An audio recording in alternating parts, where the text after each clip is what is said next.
Hello, everybody, and welcome. Thank you all so very much for joining us this afternoon. Just make sure before we get started that your volume is turned to a comfortable level for you. Don't worry about any background noise because we have everybody on mute. And if you have any questions, feel free to enter them in the Q&A box. Today's webinar is entitled Making Every Birthday Count. My name is Rebecca Russell. I am a patient education specialist with PMD Healthcare, and today we have a very special and wonderful guest speaker with us today. We have Laura Tillman. Laura is the president of the USA CFA and publisher of the CF Roundtable. Laura was diagnosed with cystic fibrosis at the age of 47 after years of suffering from chronic pulmonary issues. She's going to share with us today some of her experiences and what she's learned along the way. Welcome, Laura, and thank you so much.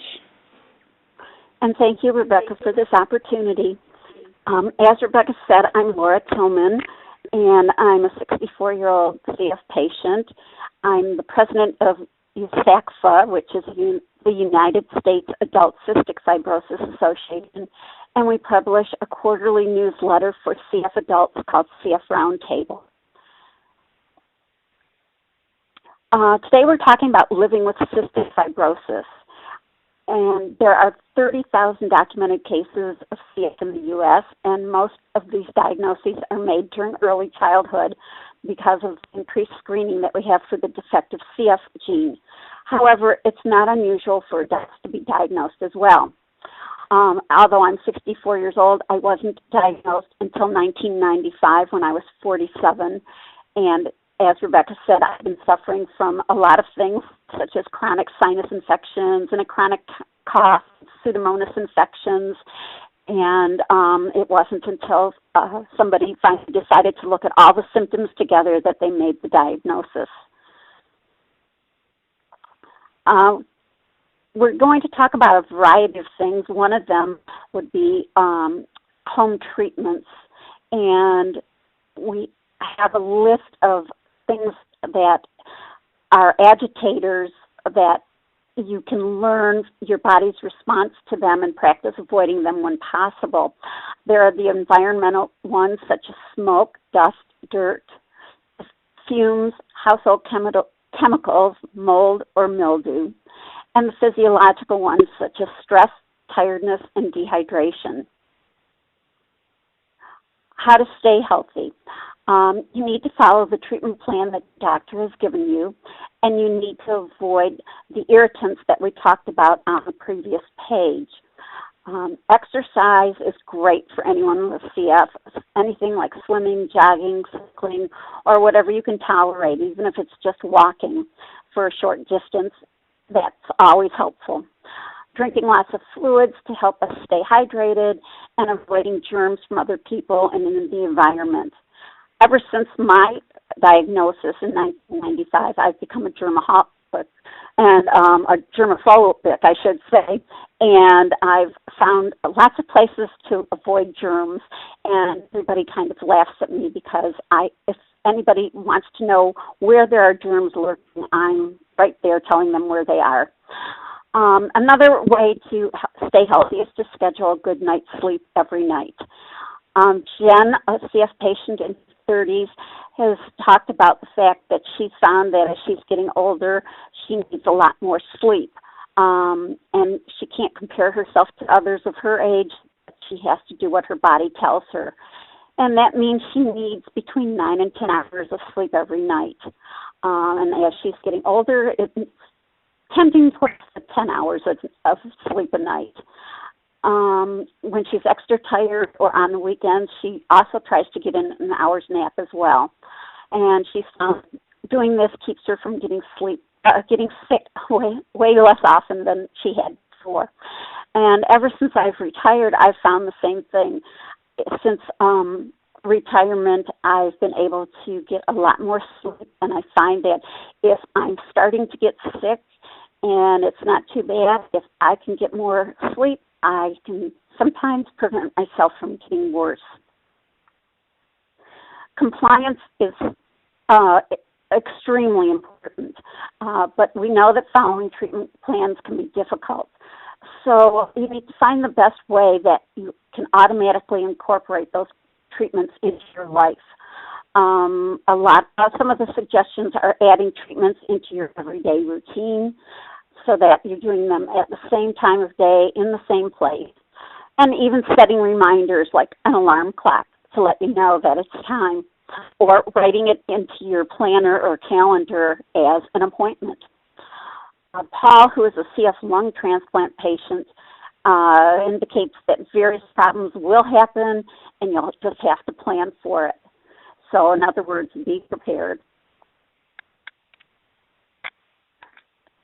Getting older, a topic that I find close to my heart. It does put extra pressure on our bodies, especially when you're already dealing with CF, but there's the problem of knowing whether it's due to normal aging or if it's CF. And you need to just listen to your body and get to know your everyday aches and pains and embrace them. You need to monitor your lung function, see if it's declining, and if it is, you'll know that your CF treatments need to be tweaked a little and probably add a few a day. But we do feel that at our age, the additional aches and pains of each passing year is a birthright, and that getting older actually feels good. Jeannie, who's a 50-year-old CF patient and also a physician, has realized that she's had to make a lot of lifestyle changes. She needs to reassess the activities that she's participating in and decide what she can handle.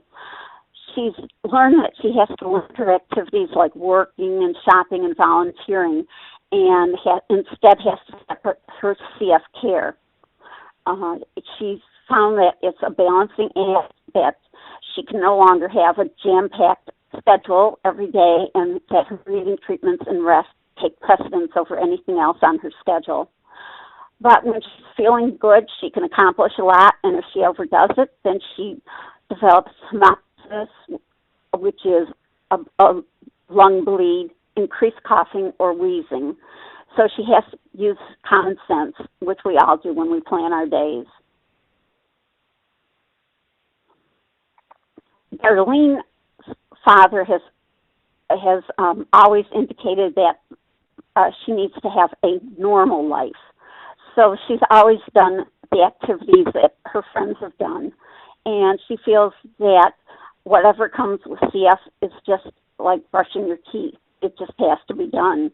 And the less you think about it, the better, less bother it is.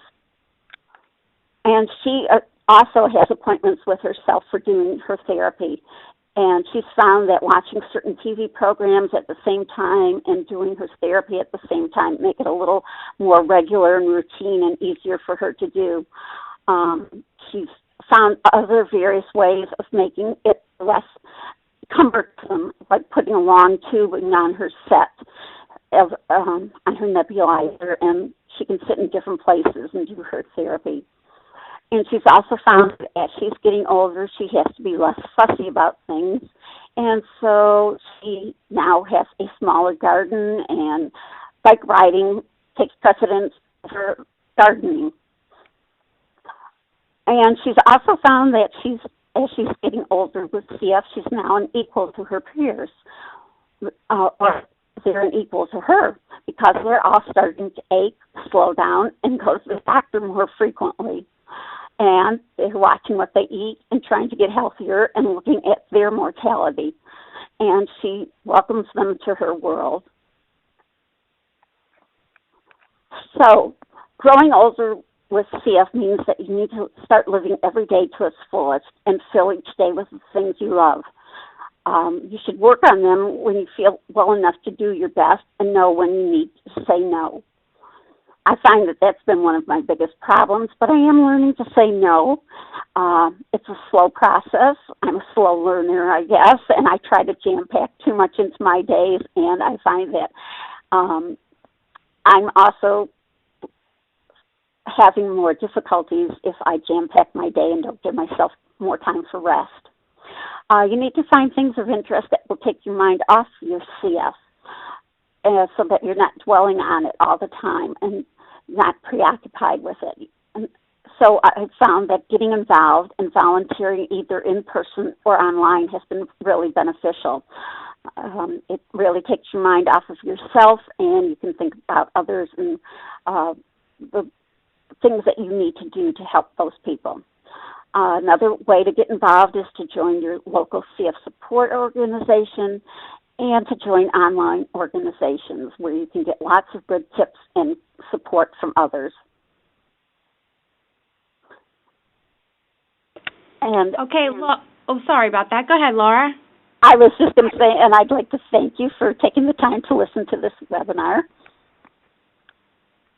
Yeah, and Laura, we just want to thank you so much, too. That was so helpful and very inspirational, and we really appreciate you being here and sharing your experiences with us. If anybody has, you're welcome. You're very welcome.